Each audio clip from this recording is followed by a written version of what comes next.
What's up? Hello, my name is Emma, and today I'm going to be giving you guys my review of Thunderhead by Neil Shusterman. I recently received the first book in this series, Scythe, so if you want to check out that full spoiler filter review, I will leave it in the description below. After filming that review and finishing Thunderhead, I knew that I just had to review book 2 in this series, and I'm super excited to gush on all my feelings about it with you guys. As a note, this video is going to be another spoiler filter review, just like my Scythe review was, so if you haven't read Thunderhead, I would really recommend not watching this review because you are going to get spoiled. What I will say is that I loved Thunderhead so much. I think on Goodreads I gave it 4 stars, but I'm going to raise it to 4.5 stars because as I was writing this review, I realized how truly amazing this book is. Thunderhead was amazing. I'm going to dive right into all of the exciting things that happen in the story, so if you haven't read it yet, bye non-spoiler people. So the first big change from Scythe is that we now have the Thunderheads perspective. I thought this was such a great asset to the story. It was almost like having a complete third-person perspective where we were revealed to information we wouldn't know if we had just been reading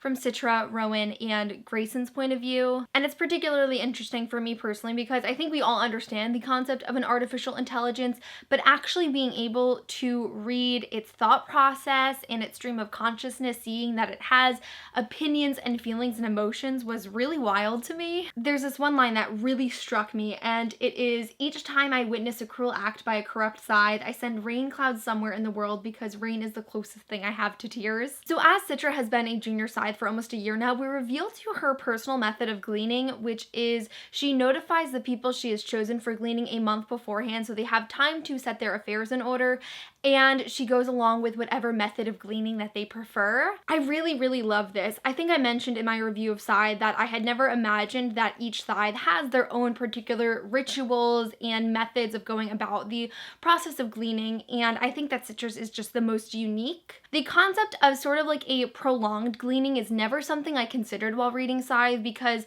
most of the gleanings we've seen have been pretty immediate, but I love her reasoning that in the mortal age, people had diseases where they had time to set their affairs in orders and death wasn't always that imminent. So that's just how I feel about this entire book. It's just another element that I feel really reinforces how well developed and well-rounded this world is. The way that Neil Shusterman always makes a way to pull from the mortal age and connect it to our reality today, even though it's such a distant future, is just so expertly done. I was so surprised to find how much I loved Scythe Curie and Citra's relationship. It's very mother-daughter-like, but they're still equals. They respect each other and they support each other, and it's just a really wonderful dynamic. Again, I just didn't anticipate them to have such a strong relationship, but I love the way they feed off of each other and they're constantly challenging one another, and it's just really beautiful to see. So we find out very early on in the book that Scythe Rand has somehow escaped the torching at the Tonist monastery. She is alive, but not only that, she takes Tiger as an apprentice. I was so fucking shook, man. I think it's pretty clear through my reviews that I am just not a plot theorizer when it comes to most books. Like, when I finish a novel, I'm freaking out about what's already happened. I don't really look to the future and see where things are gonna go typically. So I wasn't really expecting, or I didn't predict that people from Goddard's clan would come back, but the fact that she just immediately targets Tiger, who is close to Rowan, is just completely unexpected. I think even if you were someone who predicted that Goddard and everyone would come back, I think it's really unexpected and well done. So in Thunderhead, we are introduced to a third main character named Grayson, whom I honestly didn't really love throughout the entirety of the book. I fully recognize the importance of Grayson to the story. Like, the lack of his perspective would render the story completely incomplete, but I just did not enjoy his chapters that much. He's just not a very likable character in my opinion. I don't feel he has many attractive traits. I mean, listen, I understand he lost completely everything and I really empathize with that, but he was just so angsty all the time and he completely fell in love with purity for no reason. And personally, I just feel like his chapters really oversaturated the story. Like, I already didn't enjoy him as a character, and I felt the events of the majority of his chapters were pretty dragging and not all that eventful, so it wasn't that enjoyable, and ultimately I feel like it really took page time away from Citra and Rowan, whom were the characters that I really wanted to read about in the first place. I am very interested to see where his character goes based on the ending of Thunderhead, because, like, Oh my goodness. But overall, I think had his chapters been more enjoyable for me, I probably would have given this book 5 stars completely. It was just the biggest drag of the book for me. Agent Traxler being gleaned shook me to my core. For me, that was so unexpected because he really is a very minimal character. He's in like 2 chapters for just a couple of paragraphs, but when he dies, you realize the severity of his role, that he is the last connection that Grayson has to the non-unsavory world, and everything is completely cut off from him now. And then we find out that it's all Purity's fault because she had him gleaned to get Agent Traxler off of Grayson's back. But then it's because of that we find out that there is actually a scythe running the show, and the people that Purity and Grayson are working for, who are attempting to end Scythe Curie, are scythes. And I mean, I think that's pretty easy to assume. Like, why would unsavories target specific scythes? Obviously, it has a grander, more political reason, and it really would be scythes behind it. But nonetheless, the reveal in this story was expertly done. So as Rowan goes off to end Scythe Brams once and for all because Brams had Rowan's father gleaned, Scythe Brams actually abducts Rowan, but then he makes him Tiger's sparring partner. Tiger's comedic relief to the story is just like so strange because the rest of the story is so heavy, but Tiger is just Tiger, and it's just a really entertaining point in the story when they're reunited, even though it's of course under really terrible circumstances. So like I said in my last review, romances are just not Neal Shusterman's thing. With the totally underdeveloped relationship between Citra and Rowan in book 1, and the relationship between Purity and Grayson, which was completely a plot device, and then we have Tiger's feelings for Scythe Rand, which make no sense whatsoever, and even more confusing, Scythe Rand's feelings for Tiger, which translates into feelings for Goddard. It just...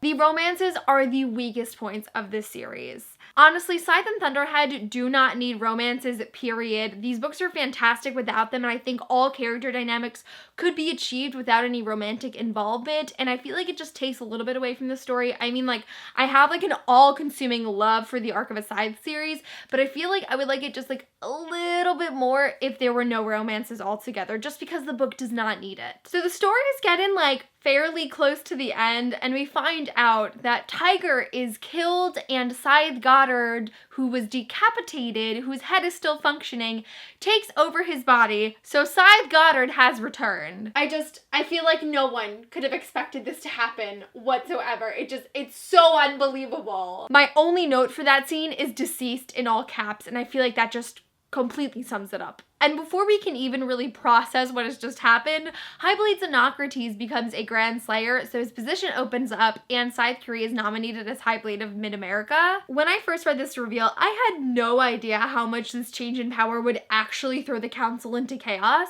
It is a literal battle between good and evil, with the old guard and the new order vying for power. And so, of course, at the conclave, Goddard is wheeled in, and he becomes another nominee for Highblade. And as soon as Highblade Xenocrates had stepped down, I knew where this was going, given it was only a couple pages in advance, but I think it still counts. I feel like with the Arc of a Scythe series, I am just in a perpetual state of wanting to applaud, because as soon as Citra realizes that Goddard is only 7% of himself, because the only thing he has retained from his body that was ordained by the Scythe is his head, and she waits until the perfect moment before the votes are counted to present an inquest on how capable he is to run for Highblade. Therefore, all of the votes are sealed until after the inquest is completed. I'm in awe. Citra Terranova / Scythe Anastasia is genuinely one of the greatest young adult female protagonists I have ever read about. She is intelligent. This was one of the cleverest scenes I have ever seen in YA. And like, I went on huge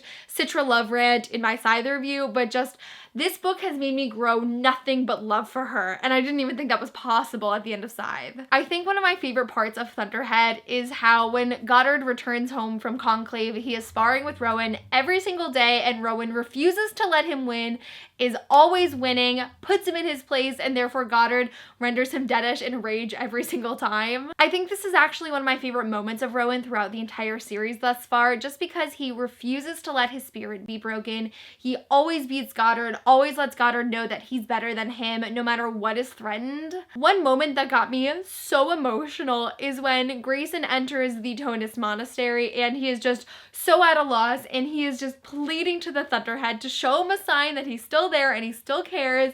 And so the Thunderhead douses the lights not only in Grayson's room but in the entire city to show Grayson how much the Thunderhead cares, and Grayson doesn't see it because he's covering his eyes because he's so hopeless.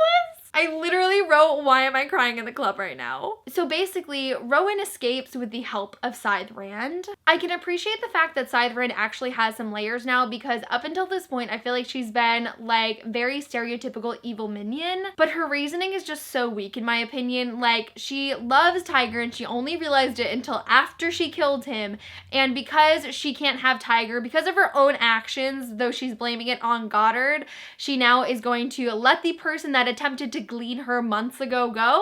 That's some shady logic right there. So thankfully, Goddard is disqualified from running from Highblade, and he needs to basically go through an entire new apprenticeship to prove that he is able to be ordained as a Scythe in this new body, and Scythe Curie is elected. Wipe my sweat off my brow. I was so nervous there. It had reached a point in this story where so many Scythes were either undecided or fully New Order that it was very possible for me to think that Goddard could take over. But we get like the sickest burn of all time where Goddard wants to know who voted for who and who opposed him because it's an injustice, and the Grandslayers say that there's no need to show the votes because it was unanimously in favor of Scythe Curie. Oh, it's so good. I love it. So the ending of this book comes on really fast and it just leaves at the most ridiculous cliffhanger. So basically, Goddard has completely flooded Endura. Virtually all the Grandslayers are dead. I feel like everyone's dead. I don't even know who's alive at this point. Scythe Curie locks Citra and Rowan in the Vault of Relics and Futures so that someday, whether it be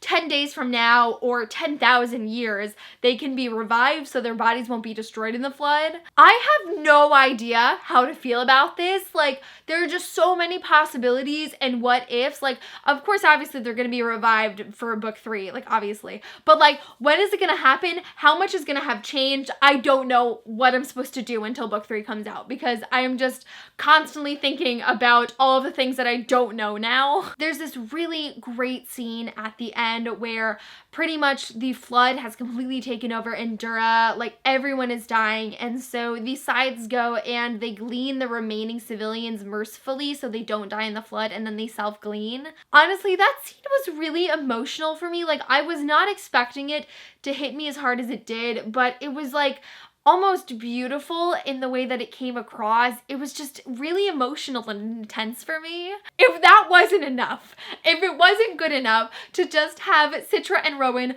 locked away until God knows when, and it wasn't enough for virtually every Scythe in Endura to just die and be gleaned and whatnot, the Thunderhead is so distressed by the events of what have just gone on that he sets off an alarm across the entire world, and then it just makes this connection where the Tonists believe that this is the Great Resonance. I was not expecting this to come completely full circle, but my mind is just blown. Oh my gosh, it was so perfect, but it doesn't even stop there because every person on Earth is marked and unsavory except for Grayson.